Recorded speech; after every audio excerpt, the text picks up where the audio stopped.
Praise Lord. आप सभी को जय मसीह की। आज के दैनिक मनन में आप सबका स्वागत है और मैं धन्यवाद देता हूं मीडिया टीम के लिए ये सुंदर अवसर जो मुझे दिया गया आप तक प्रभु का वचन लेकर आने के लिए। आइए आज इस सुबह के समय में प्रभु का वचन हम सीखेंगे, मनन करेंगे। आप मेरे साथ निकाल सकते हैं यिर्मयाह नबी की पुस्तक, उसका 29 अध्याय चैप्टर 29 और 11वीं आयत हम पढ़ेंगे। प्रभु का वचन कहता है, क्योंकि यहोवा की यह वाणी है कि जो कल्पनाएं मैं तुम्हारे विषय में करता हूं उन्हें मैं जानता हूं, वे हानि की नहीं वरन कुशल ही की है, और अंत में तुम्हारी आशा पूरी करूंगा। जब यिर्मयाह नबी का पुस्तक जब हम पढ़ते हैं तो शुरुआत के अध्यायों में हमें पता चलता है कि यिर्मयाह एक प्रभु की ओर से चुना हुआ व्यक्ति था, और वचन इस प्रकार उसके बारे में कहता है कि मां के गर्भ से ही वो अभिषेक पाया हुआ व्यक्ति है। लेकिन ये पुस्तक जब हम अध्ययन करते हैं तो एक रोने वाला प्रबोधक के रूप में यिर्मयाह को हम जानते हैं, और बहुत सारी जगह पर प्रार्थना के बारे में लिखा गया है और किस प्रकार वो परमेश्वर से वार्तालाप करता है और प्रभु का वचन वो प्राप्त करता है और अपने लोगों को, यहूदी लोगों को वो वचन पहुंचाता है। और ये वचन जब हम पढ़ते हैं 29 और 11, तो वचन यहां पर इस प्रकार कहता है, प्रभु कहता है क्योंकि यहोवा की यह वाणी है। देखिए, यिर्मयाह ने प्रभु की ओर से वचन को प्राप्त किया, पाया, और वो वचन प्रभु के लोगों तक वो वचन पहुंचा रहा है। और शुरुआत होती है कि यहोवा की यह एक वाणी है। देखिए, ये वचन उस समय वे लोग सुन रहे हैं कि वे लोग गुलामी में है और उनके पास कोई भी आशा नहीं है कि हम कब छूटेंगे, हमारा क्या होगा, हमारा भविष्य का क्या होगा, हमारे बच्चों का भविष्य का क्या होगा। कुछ भी उनको समझ में नहीं आ रहा है और उनके पास कुछ भी योजना नहीं है। हो सकता है वे लोगों ने हिम्मत भी छोड़ दी होगी, आशा भी छोड़ दी होगी। उन लोग इस प्रकार भी सोच रहे होंगे, अभी हमें या हमारे आने वाले पीढ़ी को भी इसी गुलामी में एक जीना पड़ेगा और इसी गुलामी में रहकर हमें मरना पड़ेगा। इस प्रकार का सोच उनके अंदर होगा।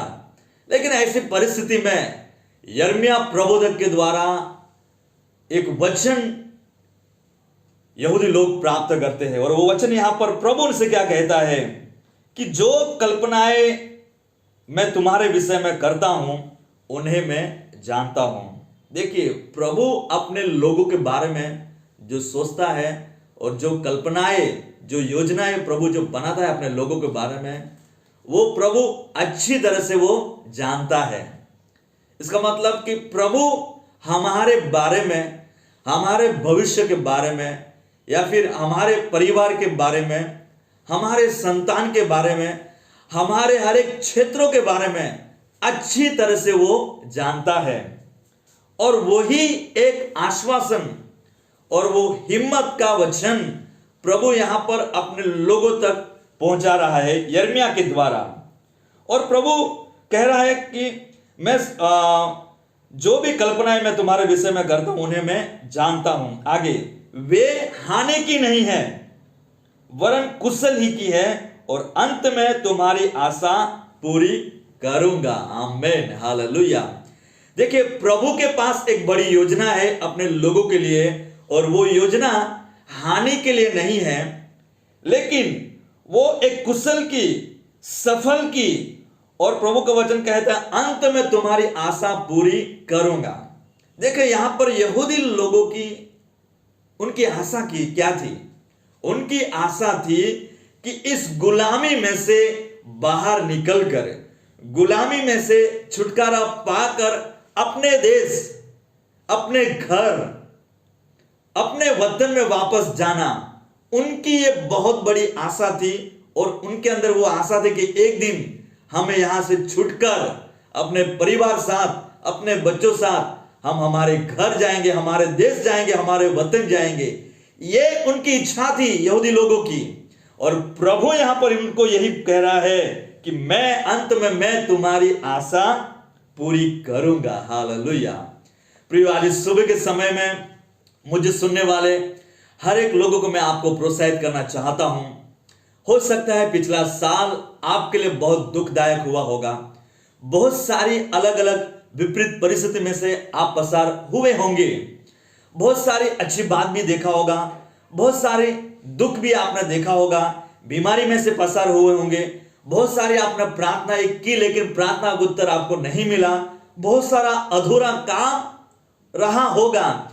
लेकिन आज इस सुबह के समय में प्रभु का वचन कहता है कि मैं तुम्हारी आशा पूरी करूंगा। हालेलुया। प्रभु यीशु मसीह के नाम में इस वचन को आप स्वीकारिए, आप ग्रहण कीजिए। जो बातें, जो कार्य जो आपने पिछले साल जो नहीं देखा है, जो अनुभव नहीं किया है, जो पाया नहीं है, वो प्रभु सक्षम है इस साल आपके जीवन में, आपके परिवार में, आपके घर में, आपके हर एक क्षेत्रों में, आपके सेवकाई में, आपके कलीसिया में वो करने के लिए वो एक सक्षम है। हालेलुया। इस बात को आप विश्वास कीजिए और विश्वास के साथ इस वचन को आप ग्रहण कीजिए। हालेलुया। कि प्रभु यीशु मसीह के नाम में ये वचन इस 2023 में ये वचन यीशु के नाम में आपके जीवन में पूरा होने पाए। Hallelujah. Praise the Lord. Hallelujah. प्रियो, प्रभु का वचन जो हमें बल देता है, हमें शांत बना देता है, हमें हिम्मत देता है। और मैं इस प्रकार सोचता हूं, जब ये वचन यिर्मयाह प्रबोधक के द्वारा यहूदी लोगों के पास जब पहुंचा, उनका एक सोच एक बदल गई, उनके अंदर एक नया एक जीवन आ गया, उनके अंदर एक नई आशा एक जग गई, उनके अंदर एक नया जोश आ गया कि प्रभु ने हमें वायदा किया है कि वो वायदा ये है कि प्रभु हमें अपने वतन में लेकर जाएगा। हालेलुया। प्रियो, कितनी आनंद की बात है। प्रियो, प्रभु जो वायदा करता है वो वायदा पूरा भी करता है। और जब हम 10वीं आयत में जब हम पढ़ते हैं तो 10वीं आयत में वचन कहता है, प्रभु यहां पर कहता है, यहोवा का यह वचन, यहोवा यो कहता है, बेबीलोन के 70 वर्ष पूरे होने पर मैं तुम्हारी सुधि लूंगा मैं, और अपना यह मन भावना वचन मैं तुम्हें इस स्थान में लौटा ले जाऊंगा और पूरा करूंगा। हालेलुया। प्रियो, प्रभु जो वचन देता है वो वचन पूरा करता है। पिछले सालों में, पिछले दिनों में प्रभु ने आपको जो वचन दिया है, प्रभु ने जो आपको वायदा किया है, प्रियो विश्वास हमें रखना है। प्रभु का वचन कभी टलता नहीं है। वो हो सकता है आपके जीवन के लिए होगा, परिवार के लिए होगा, कलीसिया के लिए होगा, या फिर आपको सेवकाई के लिए होगा, आपको बुलाहट को लेकर होगा, लेकिन प्रभु ने आपको वायदा दिया है वो वचन पूरा होगा। हालेलुया। इस वचन को विश्वास के साथ ग्रहण कीजिए। प्रभु इस वचन के द्वारा आप सभी को आशीष दे। आमीन। आइए हम प्रार्थना करेंगे। प्रभु, हम धन्यवाद देते हैं इस सुंदर समय के लिए। प्रभु, हमारे लिए, हमारे परिवार के लिए प्रभु आपके पास बड़ी योजना है। और आपने कहा है, प्रभु आपका वचन कहता है कि जो कल्पनाएं मैं तुम्हारे विषय में करता हूं उन्हें मैं जानता हूं, वे हानि की नहीं वरन कुशल ही की है, और अंत में तुम्हारी आशा मैं पूरी करूंगा। प्रभु हमारे बारे में आप सोचते हैं, हमारे परिवार के बारे में आप सोचते हैं। प्रभु धन्यवाद। इस वचन को हम विश्वास से हम ग्रहण करते हैं प्रभु। और मेरी प्रार्थना है जितने भी आज इस सुबह ऑनलाइन के माध्यम से सुन रहे हैं, प्रभु उनके जीवन में प्रभु ये वचन एक हिम्मत, एक नई आशा और एक बड़ी शांति को लेकर आने पाए। प्रभु जी, उनके हर एक सोच बदलने पाए और एक नई ताजगी आने पाए। प्रभु हम धन्यवाद देते हैं। प्रभु जिनका बर्थडे है, मैरिज एनिवर्सरी है, उनके लिए भी हम प्रार्थना करते हैं। पिता, पुत्र, पवित्र आत्मा के नाम से हम उनको आशीषित करते हैं। आने वाला साल उनके लिए, उनके परिवार के लिए एक आशीष का कारण बनने पाए। प्रभु धन्यवाद इस वचन के लिए। धन्यवाद के साथ प्रार्थना यीशु के नाम से हम मांगते हैं। आमीन। प्रभु आप सभी को आशीष देने पाए। जय मसीह की।